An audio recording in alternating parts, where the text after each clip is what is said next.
죽은 남편이 제 눈앞에서 젊은 여자와 아이까지 안고 지나가는 걸 목격하니 온몸에 소름이 돋았습니다. 제가 59살이 되도록 이런 일은 처음이었습니다. 10년 전 죽었다고 생각했던 남편을 서울 한복판에서 다시 만났거든요. 그런데 그 사람 곁에는 젊은 여자와 아이가 있었습니다. 저는 아직도 그때의 충격을 잊을 수가 없어요.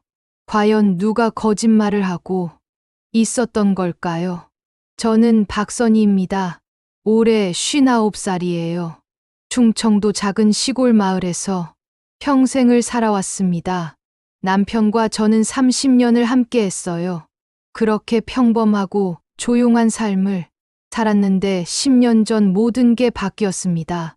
남편 최영석이 교통사고로 세상을 떠났거든요. 아니, 그렇게 알고 있었어요. 새벽 3시에 걸려온 병원 전화를 지금도 기억합니다. 의사가 말했어요. 시신이 너무 심하게 손상되어서 얼굴을 알아볼 수 없다고요. 그래도 차 안에서 남편 신분증이 나왔다며 확인해달라고 했습니다. 저는 그날 밤 울고 또 울었어요.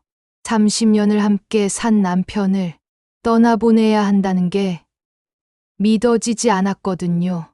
장례를 치르는 3일 동안 정신이 하나도 없었습니다.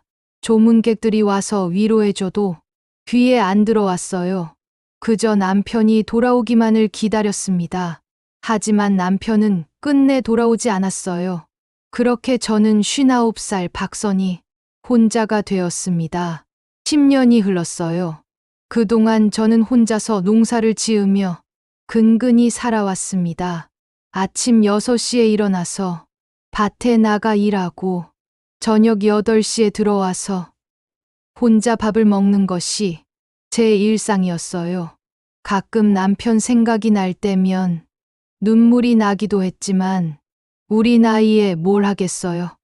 그냥 하루하루 버티며 살았습니다. 그런데 지난달 놀라운 일이 일어났어요. 중학교 동창회 초대 문자가 온 거예요. 정말 오랜만이었습니다. 평생 살면서 동창회라는 걸 한 번도 가본 적이 없었거든요. 처음엔 안 가려고 했어요. 시골 할머니가 서울까지 가서 뭘 하겠나 싶었거든요. 그런데 그 전날 밤에 정말 이상한 꿈을 꿨어요. 남편이 나타나서 말하더라고요. 선희야, 나 아직 살아있어. 너를 속였어. 미안해. 꿈에서 깨어나니 온몸이 식은땀으로 젖어 있었어요. 그때는 그냥 꿈이라고 생각했죠. 하지만 지금 생각해보니 예감이었던 것 같아요. 그 꿈을 꾼 후에 마음이 이상했어요. 뭔가 중요한 일이 일어날 것 같은 그런 느낌이었거든요. 그래서 영순이한테 얘기했어요. 영순아, 나 이상한 꿈을 꿨어. 남편이 살아있다는 꿈을 말이야. 영순이가 웃으면서 말하더라고요. 선희야, 그냥 꿈이야. 너무 신경 쓰지 마. 그런데 동창회라도 가서 기분 전환 좀 해. 10년 동안 집에만 있었잖아. 그 말에 마음이 흔들렸어요. 정말 기분 전환이 필요했거든요. 10년 동안 남편 생각만 하면서 우울하게 살아왔으니까요. 그래서 용기를 내서 동창회에 가기로 결심했습니다. 오랜만에 옷장을 열어봤는데 남편 장례 때 입었던 검은색 원피스밖에 없더라고요. 그나마 제일 나은 옷이었어요. 하지만 너무 낡아서 사람들 앞에 입고 나가기가 부끄러웠어요. 그래서 시내에 나가서 새 옷을 하나 샀습니다. 10년 만에 처음으로 제 돈으로 산 옷이었어요. 남편이 살아있을 때는 새 옷 사는 것도 눈치를 봐야 했거든요. 돈 아깝다고 핀잔을 들을까 봐서요. 하지만 이제는 그럴 필요가 없었죠. 진한 파란색 원피스를 샀는데 입어보니까 기분이 좋더라고요. 거울을 보니까 제가 그렇게 늙지 않았다는 생각이 들었어요. 머리도 파마를 했습니다. 미용실에 간 것도 정말 오랜만이었어요. 미용사 아가씨가 말하더라고요. 어머니 피부가 정말 좋으시네요. 나이보다 훨씬 젊어 보여요. 그 말을 듣고 기분이 좋았어요. 그동안 거울도 제대로 안 봤는데 이렇게 꾸미고 나니까 자신감이 생기더라고요. 동창회 장소는 서울 한강 근처 고급 레스토랑이었습니다.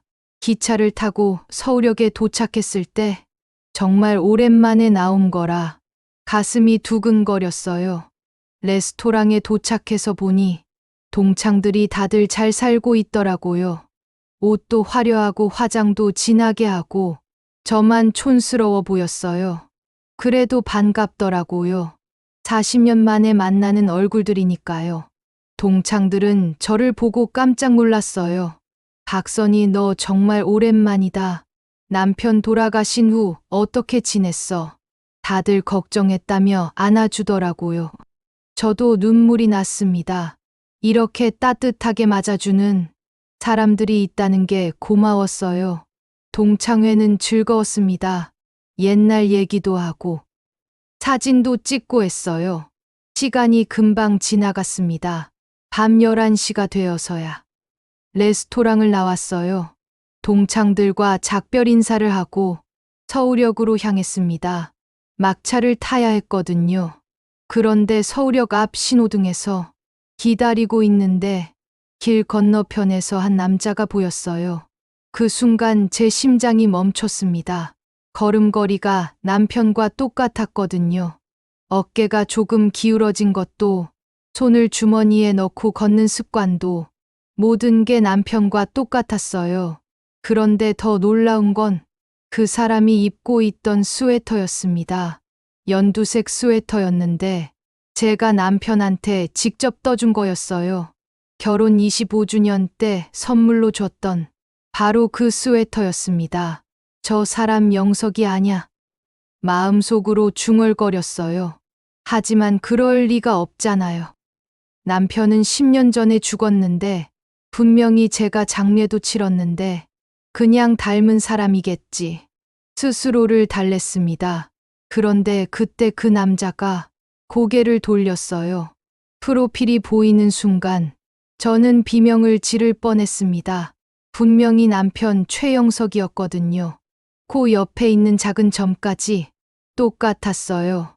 눈을 비비고 다시 봤지만 여전히 남편이었습니다. 그런데 더 충격적인 건 그 사람 옆에 있던 사람들이었어요. 20대로 보이는 젊은 여자와 초등학생 정도 되는 아이가 그와 함께 걸어가고 있었습니다. 그 남자가 아이의 머리를 쓰다듬으며 우리 딸 피곤하지? 집에 가서 빨리 자자. 그렇게 말하는 게 들렸어요. 저는 그 자리에서 주저앉을 뻔했습니다. 남편이 살아있다고, 그것도 다른 여자아이와 가족을 이루고 살고 있다고 믿을 수가 없었어요. 신호등이 바뀌자 그들은 지하철역으로 사라졌습니다. 저는 한참 동안 그 자리에 서 있을 수밖에 없었어요. 머리가 하얗게 변했거든요. 이게 꿈인지 현실인지 구분이 안 됐습니다. 그날 밤 집에 돌아와서도 잠을 한숨도 못 잤어요. 계속 그 장면이 머릿속에서 맴돌았거든요. 정말 남편이 맞을까? 아니면 제가 잘못 본 걸까? 의심과 확신 사이에서 흔들렸습니다. 며칠 동안 농사일도 손에 안 잡혔어요. 밥맛도 없고 밤에 잠도 안 왔습니다. 그러다가 일주일 후 다시 서울에 올라갔어요. 혹시나 싶어서 그 사람을 다시 보고 싶었거든요. 같은 시간에 같은 장소에서 기다렸지만 나타나지 않았습니다. 그런데 고속버스 터미널에서 우연히 들른 카페에서 깜짝 놀랄 일이 일어났어요. 바로 그 남자가 있었거든요. 카운터에서 커피를 주문하고 있었어요. 저는 몰래 뒤에서 지켜봤습니다. 그런데 그때 정말 소름 끼치는 일이 또 하나 일어났어요. 그 남자가 전화를 받더라고요. 목소리가 들렸는데 분명히 남편 목소리였어요. 30년 동안 매일 들었던 그 목소리를 제가 잊을 리가 없죠. 전화 통화 내용도 들렸어요. 응, 나야 도연이. 오늘 늦을 것 같아. 딸이랑 먼저 자고 있어. 그렇게 말하더라고요. 그 순간 제 온몸이 떨렸어요. 정말 남편이 맞았던 거예요. 그것도 박도연이라는 가짜 이름으로 새로운 가족과 살고 있었던 거죠. 더 충격적인 건 그 남자가 화장실에 갈 때 테이블 위에 둔 휴대폰에서 문자가 온 거예요. 멀리서 봤는데 여보 딸이 아빠 보고 싶어 해. 빨리 와. 그런 내용이었어요. 그 문자를 본 순간 제 가슴이 터질 것 같았어요. 남편이 정말로 다른 여자와 아이까지 낳고 살고 있었던 거죠. 그런데 결제할 때 신용카드를 내밀더라고요. 카드에 적힌 이름을 봤는데 최영석이라고 되어 있었어요. 박도연이라는 가짜 이름으로 살면서도 신용카드는 여전히 본명으로 쓰고 있었던 거예요. 정말 어이가 없었어요. 그 순간 온몸에 소름이 돋았습니다. 정말 남편이 맞았던 거예요.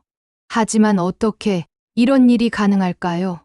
분명히 죽었다고 했는데, 장례도 치렀는데, 어떻게 살아서 여기 있는 거죠? 제 머릿속이 복잡해졌어요. 그 남자는 커피를 들고 젊은 여자가 기다리고 있는 테이블로 갔습니다. 저는 멀리서 그들을 지켜봤어요. 참 자연스럽게 대화하고 웃고 있더라고요. 마치 오랫동안 함께 살아온 부부처럼 보였습니다. 그 모습을 보는 제 가슴이 찢어지는 것 같았어요. 그런데 이상한 건 그 여자가 남편을 부르는 호칭이었어요. 여보가 아니라 도연아라고 부르더라고요. 도연이 누구죠? 남편 이름은 최영석인데 왜 도연이라고 부르는 거죠? 더 이상 견딜 수가 없어서 카페를 나왔습니다. 집으로 돌아오는 길에 계속 눈물이 났어요. 우리 나이에 이런 일을 당하다니 정말 억울했습니다. 그날 밤 옆집 영순이한테 털어놨어요. 영순아, 나 정말 이상한 걸 봤어. 남편을 봤는데 살아있더라. 영순이가 깜짝 놀라면서 선이야, 그럴 리가 없잖아. 너가 잘못 본 거 아냐. 닮은 사람이었을 거야.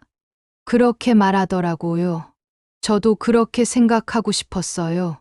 하지만 신용카드에 적힌 이름까지 똑같을 수가 있나요? 분명히 남편이 맞았어요.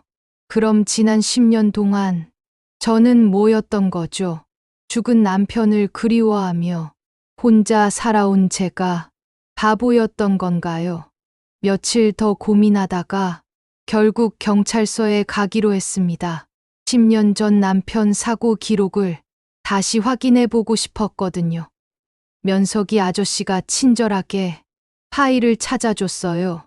그런데 거기서 놀라운 사실을 알게 됐습니다. 사고 당시 시신 신원 확인이 제대로 안 됐다는 거예요. 차가 완전히 불에 타서 시신도 알아볼 수 없었고, 다만 차 안에서 남편 신분증이 발견됐다고 되어 있었어요. 그래서 최영석 사망으로 처리됐다는 겁니다. 지문 확인이나 DNA 검사는 하지 않았다고 하더라고요.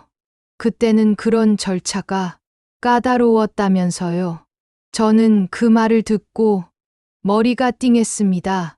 그럼 정말 남편이 죽은 척하고 도망친 건가요? 왜 그런 짓을 했을까요? 저한테 무슨 원망이 있었던 걸까요? 경찰서를 나와서 보험회사도 찾아갔습니다. 남편 사망보험금 처리 기록을 확인해 보려고요. 보험회사 직원이 설명해 줬는데 3천만 원의 보험금이 제 통장으로 들어왔다고 하더라고요. 그런데 이상한 건 그 돈이 바로 다른 계좌로 이체됐다는 거예요. 제가 직접 이체한 것도 아닌데 어떻게 그럴 수가 있죠? 더 자세히 알아보니 남편이 미리 저 명의로 계좌를 만들어뒀더라고요. 그리고 자동이체를 설정해서 보험금이 들어오자마자 다른 계좌로 빠져나갔던 거예요. 그 계좌 주인은 박도연이었습니다. 아까 카페에서 젊은 여자가 남편을 부르던 그 이름이요. 보험회사 직원이 더 충격적인 사실을 알려줬어요. 사실 남편 최영석 씨가 보험금을 타기 위해서 미리 계획을 세웠던 것 같다고요. 사고 나기 6개월 전에 보험금을 3천만 원으로 올렸더라고요. 그리고 수익자를 아내인 저로 변경해놨고요. 모든 게 계획적이었던 거예요. 저는 그 말을 듣고 온몸에 소름이 돋았습니다. 남편이 6개월 전부터 죽은 척할 계획을 세웠다는 거잖아요. 그럼 그 6개월 동안 저와 함께 살면서도 속으로는 어떻게 도망칠지만 생각하고 있었던 거예요. 정말 소름 끼치는 일이었어요. 보험회사에서 나온 후 정말 기가 막혔어요. 30년을 함께 살았는데 마지막 6개월 동안 저 몰래 이런 계획을 세우고 있었다니 어떻게 그럴 수가 있는 거죠. 그날 밤 집에 돌아와서 남편이 쓰던 책상 서랍을 뒤져봤어요. 혹시 다른 증거가 있을까 해서요. 그런데 정말로 나왔어요. 박도연 명의로 된 주민등록증 사본이었어요. 언제 만들어둔 건지 모르겠지만 완전히 가짜였죠. 그리고 다른 여자와 찍은 사진들도 나왔어요. 저와 결혼한 지 25년 됐을 때 찍은 사진들이었어요. 그 여자 배가 불러 있는 걸 보니 임신했을 때였던 것 같아요. 그럼 남편이 저와 결혼해서 살면서 5년 전부터 다른 여자와 만나고 있었던 거예요. 정말 믿을 수 없었어요. 모든 퍼즐이 맞춰지기 시작했어요. 남편이 죽은 척하고 새로운 신분으로 살고 있었던 거예요. 그것도 제 보험금을 가지고 새로운 가정을 꾸리고 있었던 거죠. 저는 그 순간 분노가 치밀어 올랐습니다. 30년을 함께 살면서 이렇게 배신할 줄은 몰랐어요. 자식도 없이 둘이서 힘들게 살아왔는데 끝에 가서 이런 짓을 하다니 정말 사람이 아니었어요. 하지만 슬픔보다는 분노가 컸습니다. 이 나이에 이런 배신을 당하다니 너무 억울했거든요. 집에 돌아와서 며칠 동안 어떻게 해야 할지 고민했어요. 경찰에 신고할까도 생각했지만 증거가 부족했습니다. 그냥 닮은 사람이라고 하면 그만이니까요. 그러다가 영순이가 조언해줬어요. 선이야, 직접 가서 확인해봐. 정말 내 남편이 맞는지 확실하게 알아보라고. 그래서 다시 서울에 올라갔습니다. 이번에는 며칠 동안 머물면서 그 사람을 자세히 관찰해 보기로 했어요. 고속버스 터미널 근처 모텔에서 묵으면서 매일 그 카페 주변을 지켜봤습니다. 사흘째 되는 날, 드디어 그 사람이 나타났어요. 이번에는 혼자였습니다. 저는 멀리서 따라갔어요. 그 사람이 아파트 단지로 들어가는 걸 봤습니다. 고급 아파트였어요. 제가 평생 살던 시골집과는 차원이 다른 곳이었습니다. 다음 날 아침 일찍 가서 지켜보니 그 사람이 젊은 여자 아이와 함께 나오는 걸 봤어요. 정말 한 가족처럼 자연스러웠습니다. 아이가 아빠라고 부르면서 손을 잡고 걸어가더라고요. 그 모습을 보는 제 마음이 너무 아팠어요. 저와 30년 동안 살면서는 아이도 생기지 않았는데 다른 여자와는 아이까지 낳고 살고 있다니 며칠 더 지켜보면서 그들의 생활 패턴을 파악했어요. 남편은 매일 아침 9시에 나가서 저녁 7시에 들어왔습니다. 주말에는 가족과 함께 놀러 다니기도 하더라고요. 정말 평범한 가정의 모습이었어요. 마치 저와 살았던 30년은 없었던 것처럼요. 그런데 셋째 날 저녁에 정말 충격적인 장면을 봤어요. 그 남자가 젊은 여자에게 반지를 끼워주는 걸 봤거든요. 아파트 베란다에서 벌어진 일이었는데 멀리서도 보일 정도로 큰 다이아몬드 반지였어요. 젊은 여자가 울면서 기뻐하더라고요. 아마 프러포즈를 받은 것 같았어요. 그런데 그게 끝이 아니었어요. 이틀 후에 그들이 웨딩홀에 가는 걸 따라갔거든요. 웨딩 드레스를 시착하고 사진도 찍고 있더라고요. 완전히 결혼 준비를 하고 있었던 거예요. 저와 아직 정식으로 이혼도 하지 않았는데 말이에요. 법적으로는 여전히 제가 그 사람의 아내인데 다른 여자와 결혼 준비를 하다니 정말 어이가 없었어요. 그 순간 저는 더 이상 참을 수 없어서 웨딩홀 직원에게 말했어요. 저기 저 남자는 이미 결혼한 사람이에요. 부인이 살아있는데 중혼을 하려고 해요. 직원이 깜짝 놀라면서 어떻게 된 일이냐고 물어보더라고요. 저는 제가 그 사람의 법적 부인이라고 증명서류까지 보여줬어요. 그러자 웨딩홀에서 난리가 났어요. 직원들이 남편에게 달려가서 이게 어떻게 된 일이냐고 따져 묻더라고요. 남편은 처음에는 모르는 사람이라고 잡아떼려고 했어요. 하지만 제가 30년 전 결혼 사진까지 보여주니까 할 말이 없더라고요.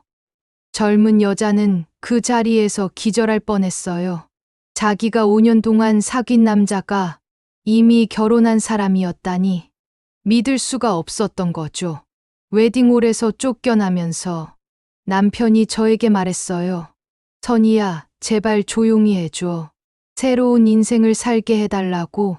하지만 저는 단호하게 대답했어요. 30년 동안 속이고 살았으면서 이제 와서 새로운 인생이라고요. 말도 안 되는 소리 하지 마세요. 그런데 우연히 그 사람이 통화하는 걸 들었어요. 누군가와 사업 얘기를 하더라고요. 음식 프랜차이즈 사업을 한다는 것 같았어요. 그것도 꽤 잘 되고 있다고 자랑하더라고요. 저는 그 말을 듣고 더욱 화가 났습니다. 제 보험금으로 사업을 해서 잘 살고 있었던 거예요. 젊은 아내와 예쁜 딸까지 두고 행복하게 살고 있는 동안 저는 혼자서 농사 지으며 근근히 살아왔는데 너무 억울했어요. 그날 밤 모텔에서 복수 계획을 세웠습니다.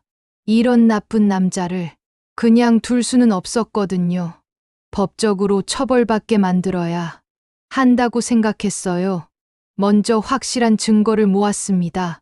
그 사람이 박도연이라는 이름으로 살고 있다는 것, 사업자 등록도 그 이름으로 되어 있다는 것, 모든 걸 사진으로 찍고 메모해뒀어요. 그리고 세무서에 익명으로 신고했습니다.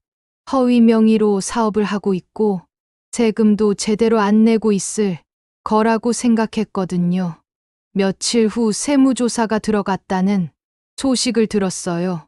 그 사람 사업체에 세무공무원들이 와서 장부를 뒤지고 있다더라고요. 저는 그 소식을 듣고 조금 시원했습니다. 하지만 이것만으로는 부족했어요.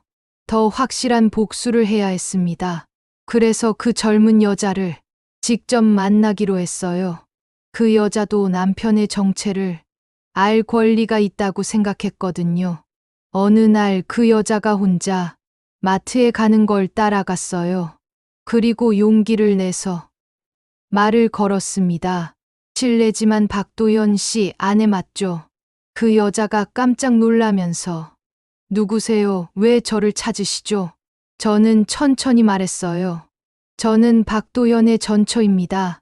정확히는 최영석의 아내고요. 그 여자 얼굴이 하얗게 변했어요. 무슨 말씀이세요? 도연 씨는 전처가 병으로 돌아가셨다고 했는데 저는 웃으면서 대답했어요. 저 멀쩡히 살아있잖아요. 오히려 죽은 척하고 도망친 건 당신 남편이에요. 그 여자는 믿을 수 없다는 표정으로 저를 바라봤어요. 그럴 리가 없어요. 도연 씨는 그런 사람이 아니에요. 저는 가방에서 결혼 사진을 꺼내 보여줬어요. 30년 전 남편과 찍은 결혼 사진이었습니다. 이 사람이 당신 남편 맞죠? 똑같은 사람이에요. 그 여자가 사진을 보더니 비명을 지를 뻔했어요. 정말 똑같았거든요. 30년이 지나서 나이는 들었지만 분명히 같은 사람이었어요. 그제야 그 여자가 현실을 받아들이기 시작했어요. 그럼 도연 씨가 저한테 거짓말을 한 건가요? 저는 고개를 끄덕였어요. 30년 동안 저와 결혼해서 살다가 갑자기 교통사고로 죽었다고 거짓말하고 도망친 거예요. 그리고 당신과 새로운 삶을 시작한 거죠. 그 여자는 그 자리에서 울음을 터뜨렸어요. 저도 마음이 아팠습니다. 그 여자도 피해자였거든요. 남편의 거짓말에 속아서 살아왔던 거니까요. 그 여자가 물어봤어요. 그럼 도연 씨가 가진 돈도 모두 거짓으로 번 거예요. 저는 더 충격적인 사실을 말해줬어요. 제 남편 사망보험금 3천만 원으로 사업을 시작한 거예요. 저 명의를 도용해서 돈을 빼돌린 거죠. 그 여자는 완전히 무너졌어요. 5년 동안 함께 살아온 남편이 이런 사기꾼이었다니 믿을 수가 없었던 거죠. 저는 그 여자에게 말했어요. 당신도 피해자니까 같이 그 사람을 고발해요. 정의를 실현해야 해요. 그 여자도 고개를 끄덕였어요.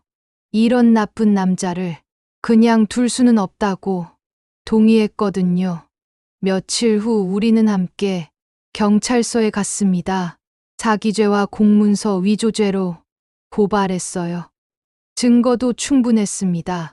남편의 가짜 신분증, 허위 사업자 등록, 보험금 횡령 등 모든 게 드러났어요. 그런데 경찰서에서 조사를 받는 동안 더욱 놀라운 사실이 밝혀졌어요. 남편이 저 말고도 다른 여자들한테서 돈을 빌렸다는 거예요. 모두 결혼을 약속하면서 사업 자금이 필요하다며 속여서 받아낸 돈이었어요. 총 5명의 여성이 피해를 받고 금액만 1억 5천만 원이었어요. 정말 상습적인 사기꾼이었던 거죠. 경찰이 수사를 진행하면서 남편의 과거를 더 자세히 조사했어요. 그런데 정말 충격적인 사실이 또 하나 나왔어요. 남편이 저와 결혼하기 전에도 다른 여자와 결혼했었다는 거예요. 그 여자와는 2년 만에 이혼했는데 그때도 사기를 쳤다고 하더라고요. 그럼 저는 남편의 2번째 부인이었고 미영 씨는 3번째였던 거예요. 물론 미영 씨와는 법적으로 결혼한 게 아니었지만요. 정말 어이가 없었어요. 30년 동안 함께 살면서 이런 과거가 있다는 얘기는 한 번도 들어본 적이 없었거든요. 남편이 얼마나 치밀하게 자신의 과거를 숨겼는지 알 수 있었어요. 경찰이 수사에 착수했고 곧 남편이 체포됐습니다. 체포되는 순간도 정말 드라마틱했어요. 남편이 미영 씨와 아이와 함께 놀이공원에 가는 길이었거든요. 평화로운 가족의 모습으로 걸어가고 있는데 갑자기 경찰차가 나타났어요. 그리고 남편에게 수갑을 채웠죠. 아이가 무서워서 울고 미영 씨는 당황해서 어쩔 줄 몰라 하고 정말 아수라장이었어요.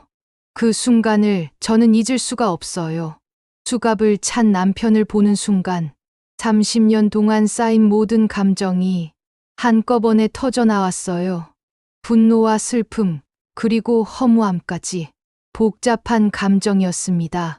남편은 저를 보더니 선이야 미안해, 정말 미안해, 그렇게 빌었어요. 하지만 저는 차갑게 대답했어요. 미안하다고 용서될 일이 아니에요. 30년 동안 속이고 살았으면서 이제 와서 미안하다고요. 남편이 왜 그런 짓을 했는지 물어봤더니 충격적인 대답을 했어요. 농사만 지어서는 돈을 못 벌겠고 당신과 살면 평생 가난할 것 같아서 새로운 인생을 시작하고 싶었다고 그 말을 듣는 순간 가슴이 무너져 내렸어요.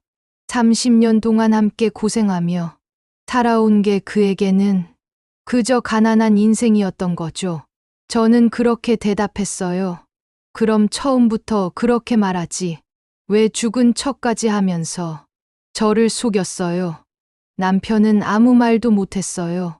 할 말이 없었던 거죠.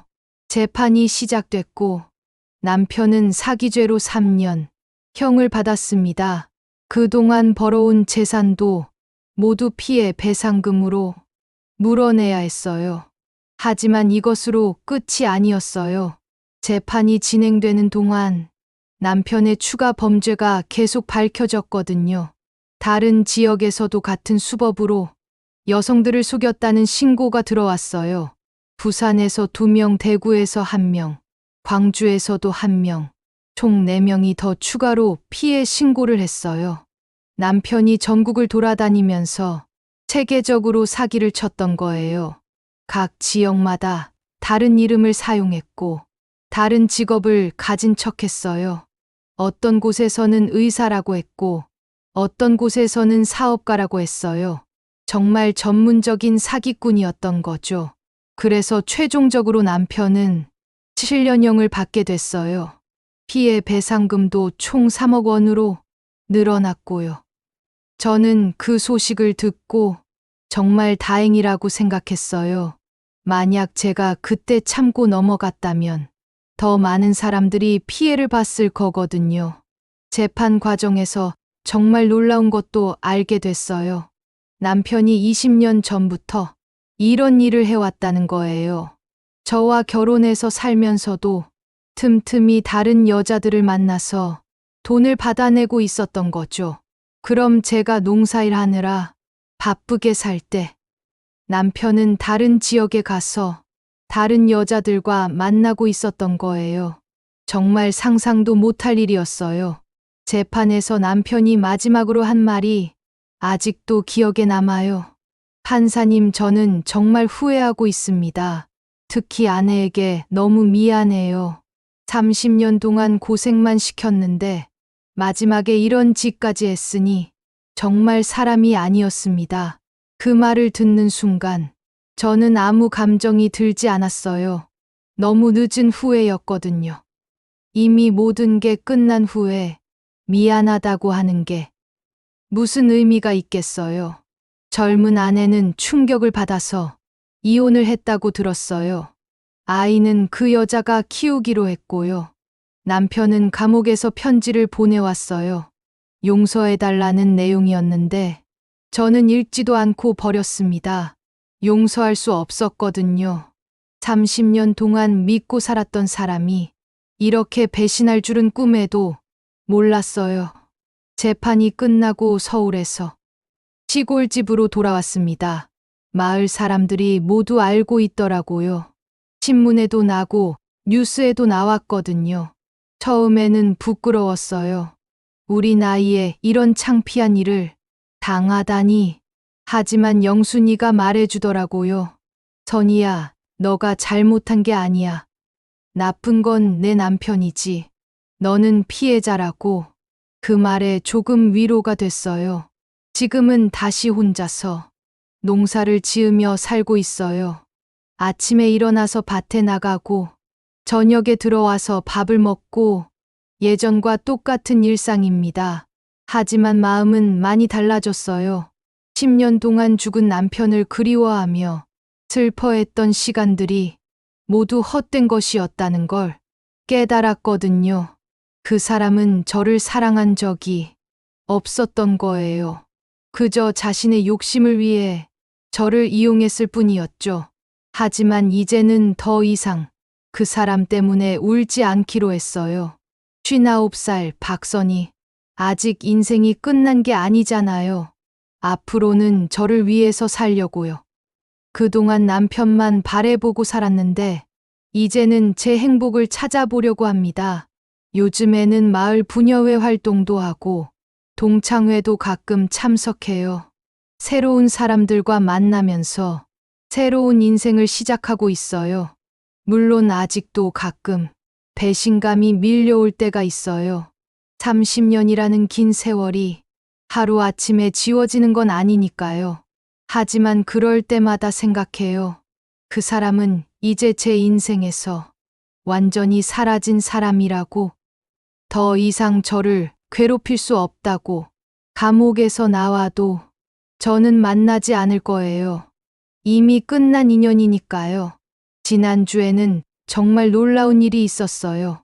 경찰서에서 연락이 왔는데 남편이 숨겨둔 계좌에서 또 다른 돈이 나왔다는 거예요. 2천만 원이 더 있었대요. 그것도 모두 제게 돌려준다고 하더라고요. 저는 그 돈을 받으면서 복잡한 기분이었어요. 기쁘기도 하고 씁쓸하기도 하고, 어쨌든 제 돈을 되찾은 거니까 당연한 일이지만요. 그런데 그 돈을 받고 나서 생각해보니 정말 어이가 없더라고요.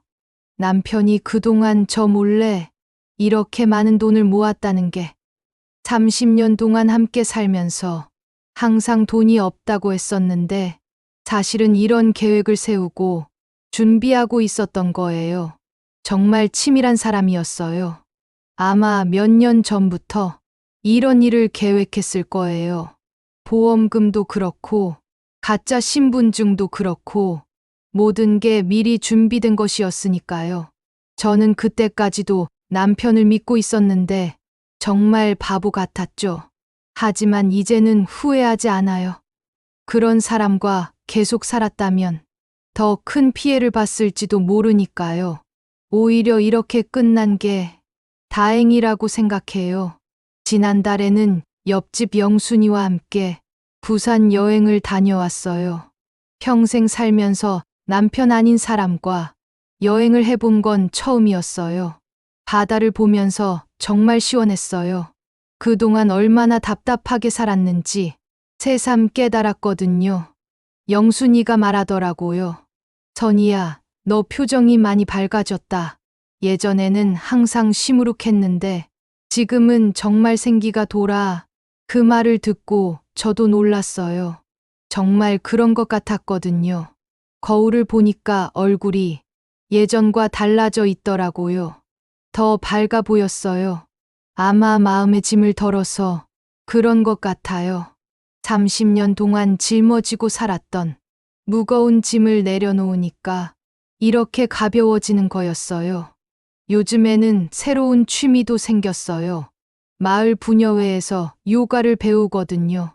처음에는 몸이 뻣뻣해서 힘들었는데 지금은 재미있어요. 선생님이 말씀하시기를 요가는 몸과 마음을 치유하는 운동이라고 하더라고요. 정말 그런 것 같아요. 요가를 하고 나면 마음이 편안해져요. 그리고 뜨개질도 다시 시작했어요. 예전에 남편한테 스웨터를 떠줬던 게 마지막이었는데 이제는 저를 위해서 떠요. 예쁜 조끼도 떠고 목도리도 떠서 동창들한테 선물로 주기도 해요. 모두들 좋아하더라고요. 손재주가 좋다면서 칭찬해 주니까 기분이 좋았어요. 며칠 전에는 중학교 동창 민정이가 집에 놀러 왔어요. 서울에서 살다가 남편이 정년퇴직해서 고향으로 내려왔다고 하더라고요. 민정이가 제 얘기를 듣고 정말 놀라워했어요. 선이야, 너 정말 대단하다. 그런 상황에서 그렇게 당당하게 맞서다니. 나였으면 못했을 거야. 그렇게 말해주더라고요. 저는 처음에는 부끄러웠는데 지금 생각해보니 정말 잘한 일이었던 것 같아요. 만약 그냥 모른 척하고 살았다면 평생 속아서 살았을 테니까요. 그리고 그 나쁜 남자가 계속 다른 사람들을 속이며 살았을지도 모르고요. 이제는 그런 일이 없겠죠. 감옥에서 나와도 사람들이 다 알고 있을 테니까 다시는 그런 짓을 못할 거예요. 요즘 뉴스를 보면 저와 비슷한 일을 당하는 사람들이 많더라고요. 특히 우리 나이 여자들이 사기를 당하는 경우가 많아요. 정말 안타까운 일이에요. 그래서 저는 기회가 있을 때마다 제 경험을 얘기해줘요. 조금이라도 의심스러우면 끝까지 확인해 보라고. 절대 혼자 속으로만 끙끙대지 말고 주변 사람들한테 도움을 받으라고. 저도 처음에는 창피해서 누구한테도 말 못하고 혼자 끙끙댔거든요. 그런데 영순이한테 털어놓고 나서 마음이 훨씬 편해졌어요. 혼자서는 할 수 없는 일도 누군가 도와주면 할 수 있더라고요. 정말 고마운 사람들이에요. 어제는 보험회사에서 또 연락이 왔어요. 남편 사건과 관련해서 추가로 배상받을 돈이 있다고 하더라고요. 위자료 명목으로 500만 원을 더 주겠다는 거예요. 저는 처음에는 받기 싫었어요. 그 사람과 관련된 돈은 더 이상 받고 싶지 않았거든요. 하지만 생각해보니 제가 당연히 받아야 할 돈이었어요. 30년 동안 속아서 산 것에 대한 정신적 피해 배상이니까요. 그래서 받기로 했어요. 그 돈으로 집 수리를 좀 하려고요. 30년 된 집이라 여기저기 고칠 곳이 많거든요. 특히 부엌을 새로 꾸미고 싶어요. 이제는 저만을 위한 공간으로 만들고 싶거든요. 예전에는 남편 입맛에 맞춰서 요리를 했는데 이제는 제가 좋아하는 음식을 만들어 먹어요. 며칠 전에는 파스타도 만들어 봤어요. 요즘 젊은 사람들이 많이 먹는다고 해서 한번 도전해 봤는데 생각보다 맛있더라고요. 영순이도 와서 같이 먹었는데 정말 맛있다고 하면서 레시피를 가르쳐 달라고 하더라고요. 저도 이런 새로운 요리를 할 수 있다는 게 신기했어요. 59살에 새로운 걸 배우다니 생각만 해도 기분이 좋아요. 다음 달에는 서울에 있는 요리학원에 등록할 생각이에요. 한 달 과정인데 다양한 요리를 배울 수 있다고 해요. 동창 민정이가 같이 가자고 하더라고요. 혼자 가기는 부담스러웠는데 친구와 함께라면 재미있을 것 같아요. 그리고 겨울에는 제주도 여행을 계획하고 있어요. 혼자 가는 건 무서우니까 여행사 단체 관광으로요. 평생 제주도를 가보고 싶었는데 남편이 돈 아깝다고 해서 못 가봤거든요. 이제는 제 돈으로 제가 가고 싶은 곳에 갈 수 있어요. 정말 자유로워진 기분이에요. 요즘 들어서 깨닫는 게 행복은 멀리 있는 게 아니더라고요. 작은 일상 속에서 소소한 기쁨을 찾는 것. 그게 진짜 행복인 것 같아요.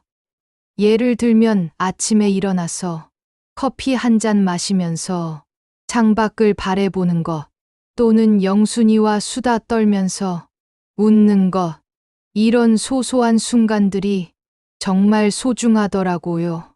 예전에는 남편 눈치만 보느라 이런 여유가 없었어요. 항상 긴장하고 살았거든요. 혹시 기분이 나쁘면 어쩌나, 혹시 화를 내면 어쩌나, 그런 걱정만 하고 살았어요. 지금 생각해보니 정말 바보 같은 일이었죠.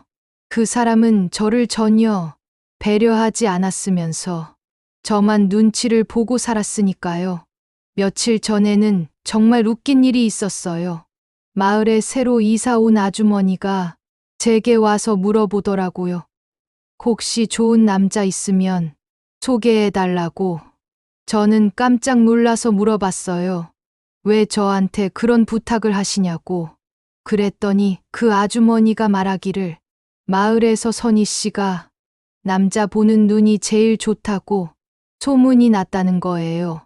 저는 그 말을 듣고 웃음이 나왔어요. 30년 동안 사기꾼과 살았던 제가 남자 보는 눈이 좋다니 정말 아이러니한 일이었거든요. 하지만 그 아주머니한테는 솔직하게 말해줬어요. 저는 남자 보는 눈이 전혀 없으니까 다른 분한테 부탁하라고요. 그리고 결혼할 때는 정말 신중하게 생각해 보라고, 겉모습만 보고 판단하지 말고 그 사람의 진짜 성품을 오랫동안 지켜보라고 조언해줬어요. 저처럼 실수하지 말라고요. 요즘에는 가끔 남편 생각이 나기도 해요. 하지만 예전처럼 그리워하거나 슬퍼하지는 않아요. 그냥 30년 동안 함께 살았던 사람이니까 가끔 떠오르는 거죠. 하지만 그럴 때마다 금세 정신을 차려요. 그 사람을 위해서 더 이상 시간을 낭비할 수는 없거든요. 지금 제게 중요한 건 앞으로 어떻게 살아갈 것인가예요. 59살이면 아직 젊은 편이잖아요. 앞으로 20년은 더 살 수 있을 텐데 그 시간을 의미 있게 보내고 싶어요. 그래서 요즘에는 자원봉사도 생각하고 있어요. 마을 경로당에서 어르신들 점심 준비를 도와드리는 일이나 아니면 다문화 가정 아이들 한글 가르치는 일 같은 거요. 제가 경험한 일들이 다른 사람들한테도 도움이 될 수 있을 것 같거든요. 특히 저처럼 어려운 상황에 처한 여성들한테 힘이 되어주고 싶어요. 혼자서는 해결하기 어려운 문제도 누군가 옆에서 도와주면 충분히 해결할 수 있다는 걸 보여주고 싶거든요. 지난주에는 법무사 사무실에서 연락이 왔어요.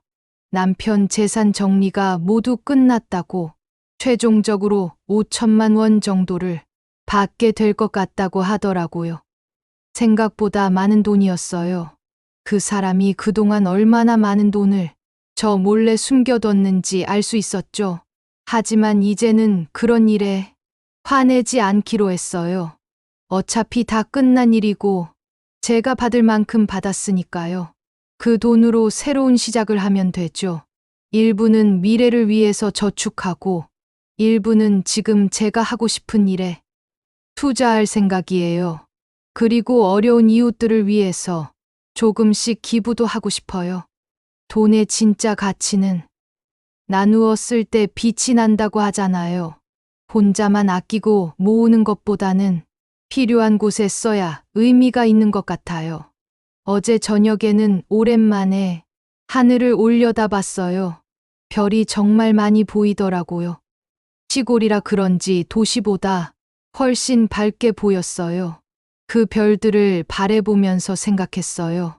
저도 저 별처럼 어둠 속에서도 빛을 내며 살아가고 싶다고. 비록 지금까지는 힘든 일이 많았지만 앞으로는 희망을 가지고 살아가고 싶어요. 59살 박선희의 새로운 인생이 이제 시작이니까요. 마지막으로 이 얘기를 듣고 계신 분들께 말씀드리고 싶어요. 우리 나이에 이런 일을 당하면 정말 절망스럽고 화가 날 거예요. 저도 그랬거든요. 하지만 포기하지 마세요. 끝까지 진실을 밝혀내고 정의를 실현하세요. 혼자서 힘들면 주변 사람들한테 도움을 요청하세요. 부끄러워할 일이 아니에요. 잘못한 건 상대방이니까요. 그리고 무엇보다 중요한 건 자신을 위한 삶을 사는 거예요. 이제까지 누군가를 위해서만 살아왔다면 이제는 자신을 위해서 살아보세요. 늦은 나이라고 생각하지 마시고 새로운 시작이라고 생각하세요. 저처럼 59살에도 새로운 꿈을 꿀 수 있거든요. 평생 살면서 이런 일은 정말 처음이었지만 이제는 후회하지 않아요. 오히려 이 일을 통해서 더 강해진 제 자신을 발견했거든요. 그리고 진짜 소중한 사람들이 누구인지도 알게 됐어요. 앞으로 남은 인생 후회 없이 살아가겠습니다. 여러분도 힘내세요. 우리는 아직 끝나지 않았어요. 그런데 한 달 전에 정말 놀라운 일이 또 하나 일어났어요. 남편이 감옥에 들어간 후 그 젊은 여자 김미영 씨가 제게 전화를 했거든요. 목소리가 떨리면서 선희 언니 한번 만날 수 있을까요? 중요한 얘기가 있어요. 저는 처음에 망설였습니다. 더 이상 그 일과 관련된 사람들과는 만나고 싶지 않았거든요. 하지만 미영 씨 목소리가 너무 절망적이어서 결국 만나기로 했어요. 서울역 근처 카페에서 만났는데 미영 씨가 완전히 다른 사람이 되어 있더라고요. 얼굴이 많이 야위었고 눈가에는 다크서클이 짙었어요. 아이는 어떻게 지내냐고 물어보니 눈물을 흘리면서 대답하더라고요. 언니 정말 힘들어요. 아이가 자꾸 아빠를 찾거든요. 왜 아빠가 안 오냐고 계속 물어봐요. 어떻게 설명해야 할지 모르겠어요. 그 모습을 보니 제 마음도 아팠어요. 그 아이에게는 죄가 없잖아요. 아빠가 나쁜 짓을 했다고 해서 아이까지 고생할 이유는 없었거든요. 미영 씨가 더 충격적인 얘기를 했어요. 언니 사실 저도 속았던 게 하나 더 있어요. 최영석 그 사람이 저한테 거짓말한 게 또 있었거든요. 무슨 얘기냐고 물어봤더니 미영 씨가 떨리는 목소리로 말했어요. 그 사람이 저한테 자기 전처가 암으로 죽었다고 했거든요. 그래서 제가 동정심이 들어서 더 빨리 마음을 열었던 거예요. 혼자서 아이 키우느라 얼마나 힘들었을까. 그런 생각에 결혼을 서둘렀어요. 그런데 언니가 멀쩡히 살아계시잖아요. 정말 어이가 없더라고요. 저는 그 말을 듣고 한숨이 나왔어요. 남편이 얼마나 치밀하게 거짓말을 해왔는지 알 수 있었거든요. 저한테는 새로운 인생을 시작하고 싶다고 했고, 미영 씨한테는 불쌍한 호라비 행세를 했던 거예요. 정말 나쁜 사람이었어요. 미영 씨가 또 다른 얘기를 했어요. 언니, 그리고 제가 알아낸 게 있어요. 그 사람 통장을 뒤져보니까 다른 여자들한테도 돈을 빌린 흔적이 있더라고요. 적어도 3명은 되는 것 같아요. 모두 결혼을 약속하면서 돈을 받아낸 것 같아요. 저는 그 말을 듣고 경악했습니다. 남편이 저 말고도 다른 여자들까지 속이고 있었다는 거잖아요. 정말 상습적인 사기꾼이었던 거예요. 그럼 그 여자들도 고발해야 하는 거 아니에요? 미영 씨에게 물어봤더니 이미 경찰에 신고했다고 하더라고요. 그래서 남편 형량이 더 늘어날 수도 있다고요. 저는 그 소식을 듣고 복잡한 기분이었어요. 한편으로는 시원했지만 다른 한편으로는 씁쓸했어요.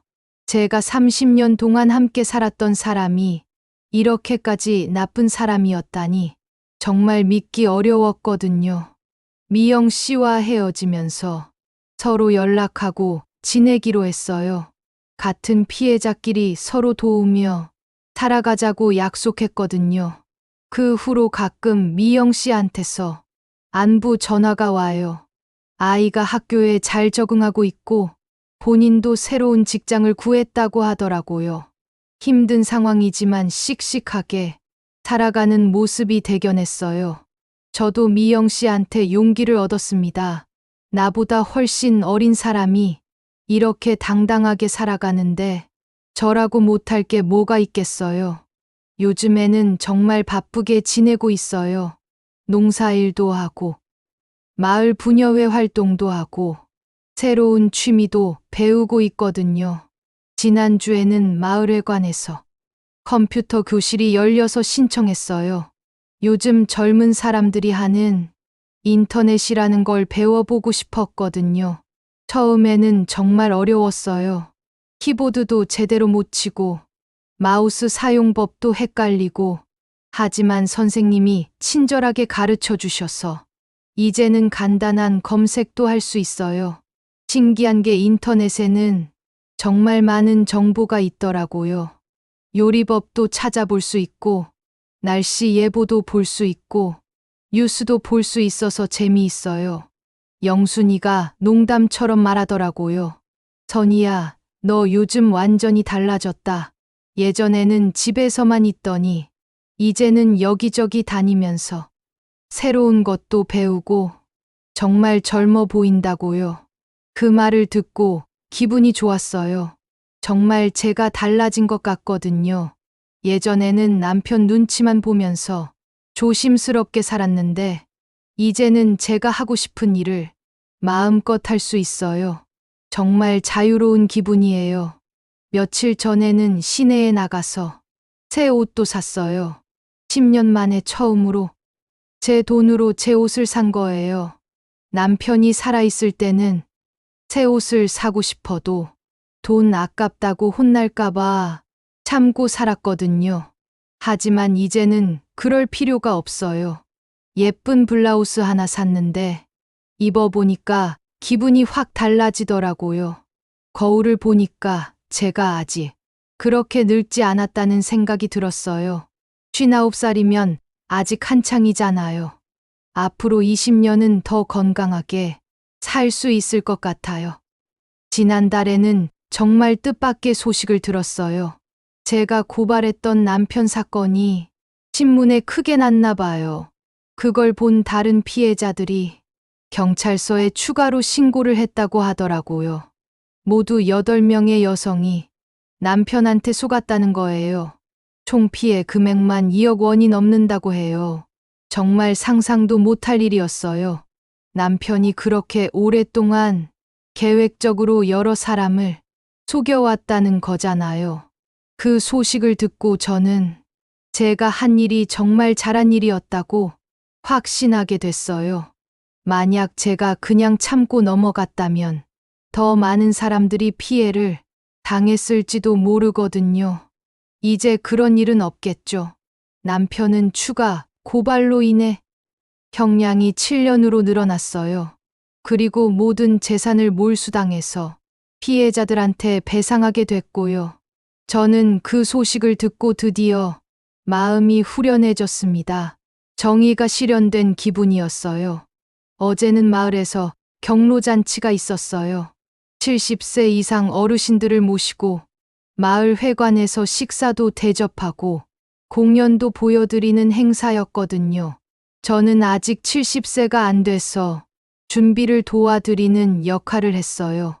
어르신들 식사 준비하고 설거지도 하고 의자도 나르고 정말 바쁘게 뛰어다녔어요. 그런데 그 모습을 본 어르신 한 분이 말씀하시더라고요. 선이야, 너 요즘 정말 밝아졌다. 예전에는 항상 시무룩했는데 지금은 얼굴에 웃음이 떠나지 않는다고. 그 말씀을 들으니까 정말 기뻤어요. 제가 예전에 그렇게 어두웠었나 싶기도 하고 지금이 얼마나 행복한지 새삼 깨달았거든요. 어르신들이 맛있게 드시는 모습을 보니까 정말 뿌듯했어요. 누군가를 위해서 일하는 게 이렇게 기분 좋은 일인지 몰랐거든요.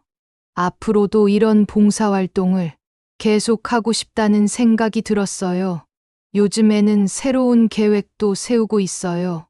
내년 봄에는 제주도 여행을 가려고 해요. 혼자 가는 게 무서우니까 여행사 단체 관광으로 신청했어요. 평생 한 번도 비행기를 타본 적이 없어서 정말 설레더라고요. 제주도 바다도 보고 한라산도 올라가고 맛있는 음식도 먹고 정말 기대가 됩니다. 그리고 여름에는 영순이와 함께 부산 여행도 계획하고 있어요. 바닷가에서 수영복도 입어보고 회도 먹어보고 싶어요. 물론 우리 나이에 수영복이 좀 우스꽝스러울 수도 있지만 그래도 한 번쯤은 해봐야죠. 인생은 한 번뿐이니까요. 며칠 전에는 정말 깜짝 놀랄 일이 있었어요. 중학교 동창 중에 한 명이 저한테 전화를 했거든요. 선이야, 너 혹시 재혼 생각 없어? 괜찮은 남자 한 분이 있는데 소개해 줄까? 저는 그 말을 듣고 웃음이 나왔어요. 아직 이혼한 지 얼마 안 됐는데 벌써 재혼 얘기라니 너무 빠른 것 같다고 했더니 그 친구가 말하더라고요. 선이야, 너 이제 59살이야. 빨리 좋은 사람 만나서 행복하게 살아야지. 언제까지 혼자 살 거야? 그 말에 잠깐 생각해 봤어요. 정말 새로운 사람과 인생을 함께 해볼까? 하지만 아직은 아닌 것 같아요. 지금 혼자 사는 게 너무 좋거든요. 누구 눈치 볼 필요도 없고 제가 하고 싶은 일만 하면 되고, 이런 자유로운 삶이 처음이라서 더 만끽하고 싶어요. 나중에 정말 좋은 사람이 나타나면 그때 생각해봐도 늦지 않을 것 같아요. 지금은 저 자신을 더 사랑하는 시간을 갖고 싶거든요. 오늘 아침에는 정말 기분 좋은 일이 있었어요. 밭에서 일하고 있는데 서울에서 택배가 왔거든요. 무슨 택배인가 했더니 미영 씨가 보낸 거였어요. 아이가 직접 그린 그림이었는데 할머니 고마워요. 라고 적혀 있더라고요. 그 그림을 보는 순간 눈물이 났어요. 제가 그 아이한테는 할머니였구나 싶어서 뭉클했거든요. 평생 아이를 가져보지 못했는데 이렇게라도 손자 같은 아이가 생겨서 정말 고마웠어요. 그 그림을 액자에 넣어서 거실에 걸어뒀는데 볼 때마다 기분이 좋아져요. 미영 씨한테 전화해서 고맙다고 했더니 아이가 계속 할머니 얘기를 한다면서 언제 한번 시골에 놀러 가고 싶다고 하더라고요. 저도 그러자고 했어요. 도시에서 자란 아이가 시골 생활을 경험해 보는 것도 좋을 것 같거든요. 밭에서 채소도 따보고 닭도 보고 자연과 함께 뛰어놀면서 좋은 추억을 만들었으면 좋겠어요. 요즘 들어서 자주 생각하는 게 있어요. 만약 10년 전에 남편이 정말 죽었다면 어땠을까? 그런 상상을 해보거든요. 아마도 저는 지금까지 슬픔에 빠져서 살았을 거예요. 10년 동안 계속 그 사람을 그리워하면서 우울하게 살았을 것 같아요. 그런데 이렇게 진실을 알게 돼서 오히려 다행이라는 생각이 들어요. 그 사람이 살아있다는 걸 알았으니까 더 이상 그리워할 필요가 없잖아요. 슬퍼할 이유도 없고요. 오히려 새로운 인생을 시작할 용기를 얻었으니까 좋은 일이에요. 정말 인생은 어떻게 될지 모르는 것 같아요. 가장 절망적인 순간이 새로운 시작의 기회가 될 수도 있더라고요. 저는 이제 앞으로의 인생을 정말 기대하고 있어요. 뭔가 새로운 일들이 기다리고 있을 것 같거든요. 물론 쉽지만은 않을 거예요. 혼자 사는 게 때로는 외롭기도 하고 경제적으로도 빠듯할 때가 있어요. 하지만 그래도 행복해요. 진짜 제 인생을 살고 있다는 느낌이 들거든요.